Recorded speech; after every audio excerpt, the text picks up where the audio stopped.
At 11:47 in the evening on March 10, 2026, the Israeli Air Force launched an operation that its own commanders, in the classified briefing that Chief of Staff Lieutenant General Herzi Halevi delivered to the Israeli War Cabinet 14 hours earlier, had described in a single phrase that does not appear in any public Israeli military communication, but that has been described by officials present in the room who spoke on background. The operation we have been building toward for 11 years. 214 combat aircraft lifted from bases across Israel in a coordinated launch sequence that took 43 minutes from first wheels up to last wheels up. The longest single-night launch sequence in Israeli Air Force history, involving F-35I Adir stealth fighters, F-15I Ram strike aircraft, F-16I Sufa multi-role fighters, and electronic warfare platforms, whose combined payload capacity represented more precision-guided munitions than Israel had dropped in any previous conflict in its 78-year history. The strike package was not targeting Hezbollah in Lebanon. It was not targeting Hamas remnants in Gaza. It was not targeting Syrian proxy forces in the Golan buffer zone.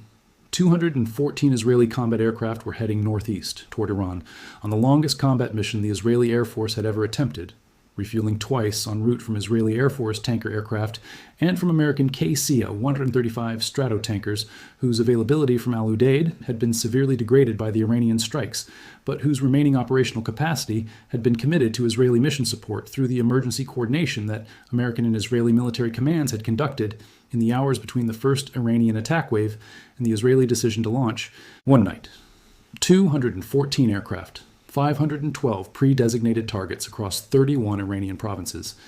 The operation that Israel had been building toward for 11 years had arrived on the night of March 10, 2026, because the Khaybar Shikan missile that killed 14 people in a residential building in Rishon LeZion at 5:51 in the morning had crossed the threshold that Israel had defined, publicly and privately, and in classified war planning documents for 11 years, as the threshold whose crossing required exactly this response. The 11-year timeline that Halevi referenced in his classified briefing has a specific origin point that provides essential context for understanding why the Israeli operation that launched on the night of March 10th was not an improvised response to the morning's Iranian attack, but the execution of a plan whose most recent iteration had been completed and rehearsed 6 months before the current crisis began. In April 2015, shortly after the initial JCPOA framework agreement was announced, the Israeli Air Force's Long-Range Strike Planning Division received a directive from the then Chief of Staff that has been subsequently described by former senior Israeli officials as the most important operational planning mandate issued to the IAF in the post-1973 period. The directive said, "Develop and maintain a credible operational capability to strike Iran's nuclear and military infrastructure comprehensively, not surgically, in a single operation that eliminates the threat rather than delays it, and do so without assuming American operational support beyond tanker coordination, because political conditions may require Israel to act alone." That directive produced 11 years of planning, aircraft acquisition, pilot training, route development, target database construction, electronic warfare preparation, and coordination with American Tanker Command. That has been the quiet operational backbone of Israeli Air Force development throughout the period when Israeli leaders were simultaneously pursuing diplomacy and preparing for the alternative to diplomacy's failure. The F-35I Adir, the Israeli-specific variant of the F-35, with modifications to its avionics, electronic warfare systems, and weapons integration that make it more capable against Iranian-specific air defense systems than the standard American variant, was acquired specifically for this mission. The additional fuel tanks that extend the F-15I Ram's operational range to cover the distance from Israeli bases to central Iranian targets were developed specifically for this mission. The in-flight refueling procedures that Israeli pilots have practiced hundreds of times over the Mediterranean and the Red Sea were developed specifically for this mission. On the night of March 10th, the mission was not being executed for the first time.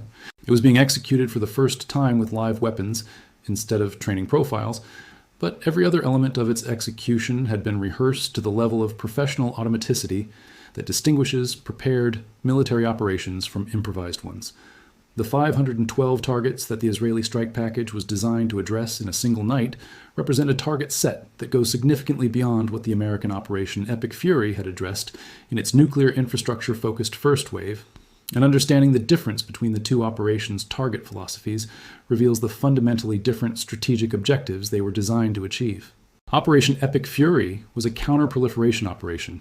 Its purpose was to destroy Iran's nuclear weapons development capability, specifically the enrichment infrastructure, the weaponization research facilities, and the delivery system testing infrastructure that together constitute the physical architecture of a nuclear weapons program.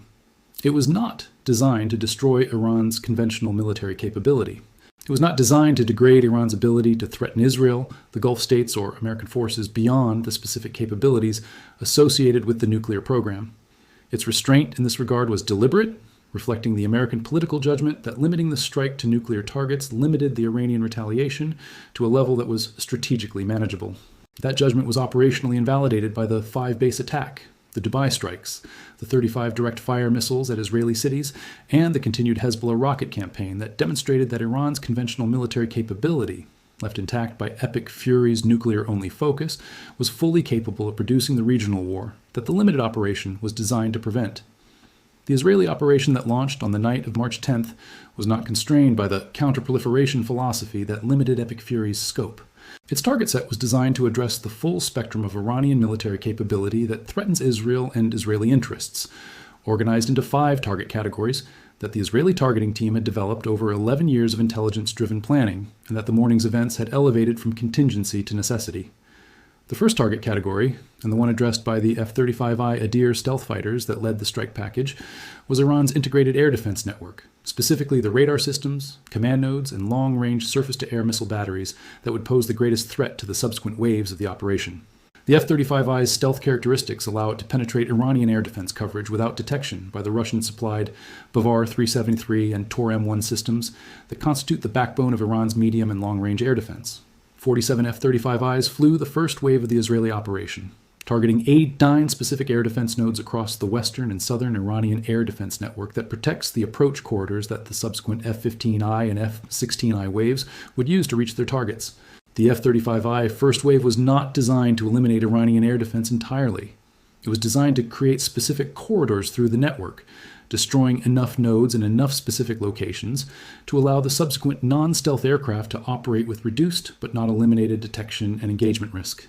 The corridor-cutting approach reflects the operational reality that a 214 aircraft package cannot all be stealth aircraft, and that the F-15I and F-16I crews flying the subsequent waves were doing so with the understanding that their route structures had been specifically designed to minimize their exposure to surviving air defense elements rather than to eliminate their risk entirely.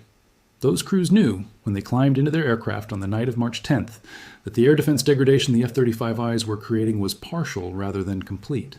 They flew anyway, because the mission required it, and because 11 years of preparation had produced in them the professional conviction that partial degradation was sufficient for the mission to be executable at acceptable loss rates. The second target category covered the IRGC Aerospace Force's ballistic missile production, storage, and launch infrastructure. The physical architecture that had fired the missiles that killed 14 people in Rishon LeZion at 5:51 in the morning, and that had killed 87 Americans across 5 bases in the preceding hours.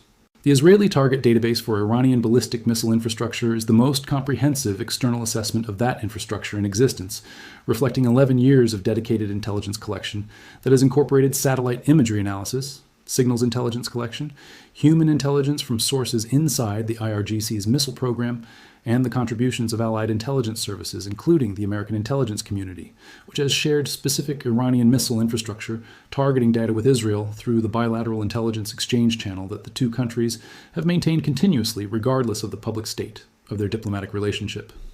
The 147 specific missile infrastructure targets in the Israeli strike package included the mobile transporter erector launcher maintenance facilities, where Iran's ballistic missiles are serviced between deployments, the liquid propellant storage facilities that fuel the missiles, the guidance system integration facilities, where the electronic components of missile guidance are installed and tested, and the specific launch sites from which the morning's attacks had been fired.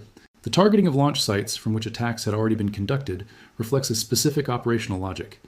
Iran's Mosaic defense dispersal has pre-surveyed hundreds of potential launch positions, but the mobile units must return to fixed maintenance and resupply infrastructure between operations, and those fixed facilities are the choke points through which the mobile dispersal's operational sustainability flows. Destroying the fixed infrastructure degrades the mobile dispersal's ability to sustain operations, even though it cannot locate and destroy the mobile units themselves. The third target category was the IRGC's command and control infrastructure, specifically the alternative command centers and communication nodes that Khamenei's Supreme National Security Council and the IRGC's operational command used to direct the conflict's prosecution. This category is the most sensitive in political terms because it targets the decision-making architecture of the Iranian state, and its inclusion in the Israeli strike package reflects an Israeli strategic judgment that degrading Iranian command capacity is both militarily necessary, because it disrupts coordination of future attack waves, and politically acceptable, because the Rishon LeZion attack on Israeli civilians crossed the threshold that made the Iranian political military leadership a legitimate target. The specific command nodes targeted were not the underground hardened facilities that house Khamenei's personal protection and that the GBU-57s in the American arsenal are designed for, because Israel did not have GBU-57s and was not attempting the kind of underground facility destruction that the American operation had accomplished. The Israeli command node targeting focused on the communication infrastructure, the antenna farms, the satellite uplink facilities, the fiber optic switching centers, and the backup communication nodes that connect the hardened underground facilities to the field units executing the conflict. You cannot destroy the underground facility. You can cut its connections to the forces it is directing. An underground command center that cannot communicate with its subordinate units is operationally equivalent to a destroyed command center for the duration that the communication degradation persists. Repairing communication infrastructure takes days to weeks. The Israeli operation was designed to impose that disruption for long enough that subsequent Iranian attack waves would be significantly less coordinated than the first two. The fourth target category reflected the specifically Israeli strategic priority that distinguishes the Israeli operation from the American operation most clearly: Hezbollah's strategic missile arsenal in Lebanon. Israel has lived under the threat of Hezbollah's 150,000 rocket arsenal for 2 decades, and the morning's 340 rocket opening salvo had confirmed what Israeli intelligence had assessed, but what the international community had consistently underweighted: that Hezbollah's activation in response to Iranian strikes on America would immediately translate into the largest rocket campaign against Israeli territory since the 2006 war. The Israeli operation's Hezbollah component involved not aircraft flying to Iran, but a separate parallel strike package of 67 F-16I Sufa fighters and 14 F-15I ROMs, targeting Hezbollah missile storage facilities, precision-guided munition stockpiles, command infrastructure, and the specific rocket manufacturing facilities in the Bekaa Valley, where Hezbollah has been converting unguided rockets to precision-guided variants with Iranian technical assistance. The Hezbollah component of the Israeli operation launched from Israeli bases simultaneously with the Iran-bound aircraft and was coordinated with the Iran-bound package through the integrated strike management architecture that the Israeli Air Force had developed specifically to allow simultaneous multi-theater operations without the deconfliction failures that parallel operations create when not specifically planned for. 81 aircraft targeting Hezbollah in Lebanon, while 133 aircraft were heading toward Iran, all in the same night, all managed through a single integrated operations center. The scale of the simultaneous operational management challenge that the Israeli Air Force executed on the night of March 10th is without precedent in the history of any Air Force's single-night operations. The fifth target category is the one that has produced the most significant international reaction in the hours following the operation's execution, and that will define the diplomatic consequences of the Israeli strikes for months to come. Iran's civilian nuclear infrastructure, specifically the reactor at Bushehr and the uranium mining and milling facilities that constitute the front end of Iran's nuclear fuel cycle. Israel targeted Bushehr. The operational justification, as presented in the classified briefing that Halevi delivered to the War Cabinet, is that Bushehr is part of the military-civil nuclear infrastructure that collectively constitutes Iran's nuclear capability, and that leaving it intact while destroying the enrichment and weaponization infrastructure creates a reconstitution pathway that Iran would exploit as quickly as sanctions and procurement allowed. The strategic justification, as presented by Netanyahu in the same briefing, is that a nuclear program attacked but not eliminated creates a martyrdom narrative around its reconstruction, and that the choice between a destroyed program that is politically and practically difficult to reconstitute and a damaged program with intact elements around which reconstruction can be organized determines whether the Israeli operation produces a durable change in Iran's nuclear status or a temporary setback followed by accelerated reconstitution with international sympathy. The international reaction to the Bushehr targeting is severe and immediate, with Russia, which built Bushehr under a bilateral agreement and which has personnel at the facility, issuing a statement describing the attack as a war crime and demanding immediate international intervention. China issued a similar statement. The UN Security Council was convened in emergency session at the request of Russia, and China within hours of the Bushehr targeting being confirmed. The international condemnation of the Bushehr attack is the most significant diplomatic consequence the Israeli operation has produced, and it will shape the international community's response to the conflict's subsequent development in ways that limit the political support available to both Israel and the United States in the diplomatic environment that will define the conflict's eventual resolution. The human stories inside the Tu-14 aircraft operation are the stories that the scale of the numbers obscures, and that the historical record requires to be preserved alongside the operational analysis. A 26-year-old F-35I pilot named Lieutenant Yael Mizrahi, one of the first women to qualify on the Adir in the Israeli Air Force, and one of 11 women in the Tu-14 aircraft package, had been on ready alert for 9 consecutive days when the launch order was finally transmitted. She had spent those 9 days in the ready room of her squadron at Nevatim Air Base, sleeping in 4-hour rotations, eating the operational rations that ready alert restricts pilots to during sustained readiness periods, and reviewing her target package on the secure tablet that each pilot carries in ready alert conditions. Her specific target was an IRGC Aerospace Force radar complex, 340 kilometers northeast of Isfahan, a facility she had studied in satellite imagery and three-dimensional modeling for 6 months, and that she knew in the specific way that pilots know targets, not as a political or strategic abstraction, but as a physical place with specific dimensions, specific approach geometries, specific terrain features, and specific elevation changes that her attack profile was designed to exploit. When the launch order arrived at 11:47 in the evening, she walked to her aircraft in the same sequence she had rehearsed hundreds of times, ran the same pre-flight checks in the same order, and lifted off from Nevatim on the same runway, heading she had used in every previous training sortie.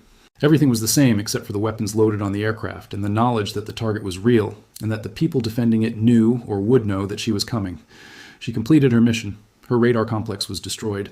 She landed at Nevatim at 4:33 in the morning. She called her mother from the pilot's debrief room while waiting for the post-mission intelligence review to begin. She did not say what she had done. Her mother asked why she was calling so early. She said she had been awake and wanted to hear her mother's voice. It was true. It was also in the specific way that truthful statements can be incomplete, the whole story in miniature of what the largest aerial attack in Israeli history felt like from inside the aircraft that conducted it. The morning that follows the night of 214 aircraft and 512 targets, and the largest aerial operation in Israel's 78-year history, will be a morning in which the world that existed before March 10, 2026, is definitively gone, and the world that has replaced it has not yet revealed its full dimensions. The nuclear program beneath the mountain near Qom has been destroyed. The enrichment infrastructure at Natanz and Isfahan has been destroyed by American weapons and the Israeli follow-up. The ballistic missile production infrastructure that fired the weapons that killed Americans in Bahrain and Kuwaitis, in Ali al-Salam, and Emiratis in al-Dhafra, and Israelis in Rishon LeZion, has been comprehensively targeted in a single night by aircraft that 11 years of preparation had made capable of reaching it. Hezbollah's precision-guided missile stockpiles, the specific weapons that represent the most significant military threat to Israeli population centers, have been substantially degraded in the parallel Lebanese component of the Israeli operation. Iran has declared 40 days of mourning and is launching second waves of missiles while the mourning is being announced. The DXB is reopening after 4 hours and 11 minutes of closure, but the war risk insurance suspension means the airspace above it is being treated as a combat zone by the industry that depends on it. 87 Americans are dead at 5 bases in 4 countries. 14 Israelis are dead in a residential building in Rishon LeZion. The world's busiest airport was hit by an Iranian drone. Gold is at $3,240. Brent crude is at $134. And 214 Israeli aircraft are returning to their bases after the longest night in the Israeli Air Force's history, their pilots exhausted and professional in carrying the specific weight of people who have done the thing they spent 11 years preparing to do, and who must now live inside whatever the world they helped make on the night of March 10th, 2026 turns out to be.